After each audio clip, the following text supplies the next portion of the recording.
Welcome to PreMath. In this video, we have got this blue shaded equilateral triangle ABC along with this perpendicular BD, as you can see in this given diagram, such that this perpendicular BD length is 3 units.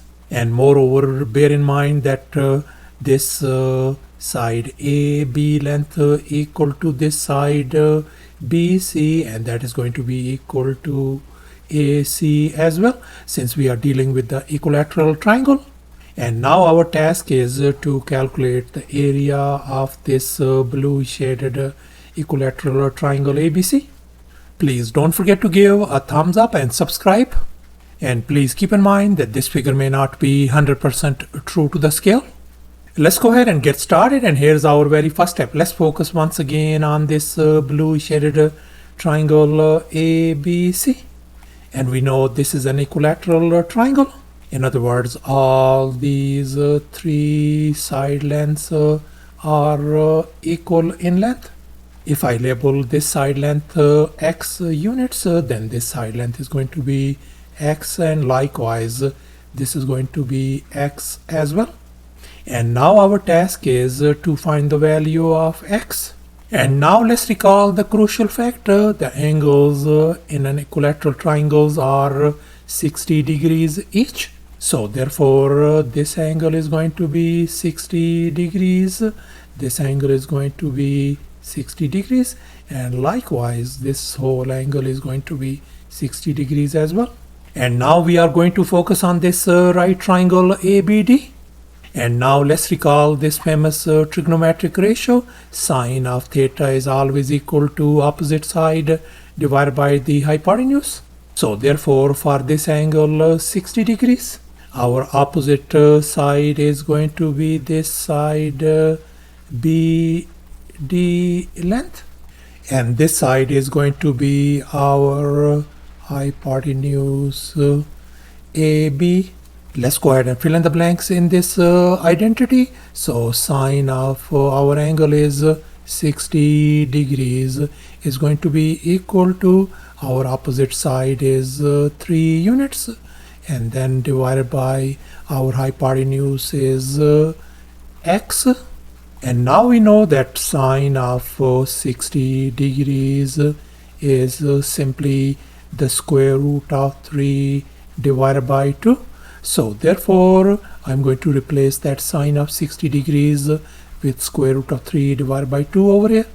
So we can write square root of 3 divided by 2 equals to 3 divided by x.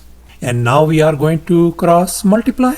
So therefore we can write x times the square root of 3 equals to 2 times 3 is going to give us 6. And now I am going to divide both sides by square root of 3 to isolate x. And here we can see square root of 3 and square root of 3 is gone. So therefore x turns out to be equal to 6 divided by the square root of 3. And now we are going to rationalize this denominator, square root of 3, by multiplying by square root of 3 and dividing by square root of 3 at the very same time.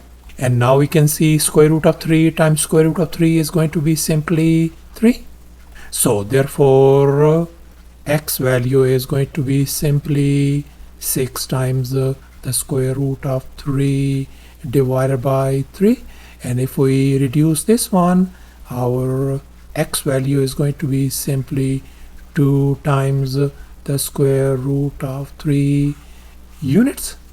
And here's our final step. Now we are going to focus on this equilateral triangle ABC. And we are going to calculate the area of this blue equilateral triangle ABC. And now let's recall the area of a triangle formula. Area is always equal to a half times base times the height of the triangle. And in our case, the base of this triangle is x, and the height of this triangle is 3 units. So therefore the area of this blue equilateral triangle is going to be a half times x times the height is 3 units. and that could be written as 3 divided by 2 times x. And now we know our x value is 2 times square root of 3, so I am going to replace this x with 2 times the square root of 3 value. So therefore we can write 3 divided by 2 times 2 times the square root of 3, and here we can see this 2 and 2 is gone. So therefore the area of this blue equilateral triangle is going to be 3 times the square root of 3 square units, the area of this blue equilateral triangle. So thus, after all the calculations and manipulations, the area of this blue equilateral triangle turns out to be 3 times square root of 3 square units, and that's going to be approximately equal to 5.2 square units as well. In other words, the area of this blue equilateral triangle is going to be 3 times the square root of 3 square units, and that's our final answer. Thanks for watching, and please don't forget to subscribe to my channel for more exciting videos. Bye.